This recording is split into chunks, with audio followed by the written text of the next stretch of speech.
Hey guys! In today's mini speed painting tutorial, I'm going to illustrate a super cutie panda donut with watercolor and colored pencils. I've actually just recently got a small 24 pack of Prismacolor pencils, and I've been happily experimenting with them by adding them to my watercolor and gouache works and loving the results.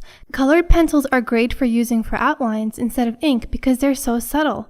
They are not erasable, so I can do a sketch first and then use the colored pencils and then easily erase my sketch, just like if I was working with normal ink to outline. The lines also have super subtle texture, and I can control how dark they are easily by varying the pressure. You can also easily blend different colors together, and as you can see, I can easily use watercolors on top of them. The darker the pencil marks, the more they resist, like a crayon does, and leave the original color, but if you use the pencil lightly, it makes for a super soft look and the paint dries on top like it normally would.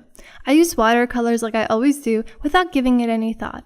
When the watercolors were dry, I wanted a higher contrast with the outline, so I went around the piece and outlined it using different colors, and by pressing down more, I got darker values. You can easily use pencils to draw on top of watercolors and add more value, but you can't make it lighter with pencils. You'd have to use gouache for that. You can also add a subtle gradient texture like I did here in the cheek, just by varying the pressure. I use a gel pen like I always do to add highlights around the piece and little dots to make darker areas pop and the piece more interesting. But the donut didn't feel as dimensional as I wanted it to. So instead of adding a second layer of watercolor, I went back in with colored pencils and used them to shade in some shadows, pressing down lightly for a subtle look.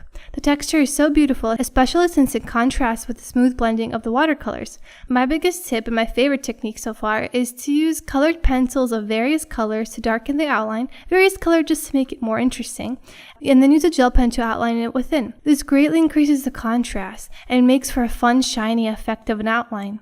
I do this all around the piece and I'm done.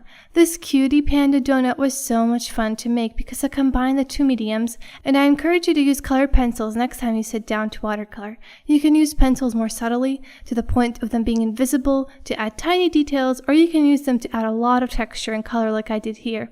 It's up to you how obvious you want it to be, but I encourage you to play with it and find your favorite style of working with them. All I know is that I'm going to be using colored pencils a lot more in my work from now on, just to add little details and sometimes texture. I had a lot of fun painting this, and I hope this little video inspired you to experiment with your supplies. And I'll see you guys in the next one. Happy painting and playing and experimenting and having fun, because that's what art is supposed to be. Fun. Stay awesome, guys.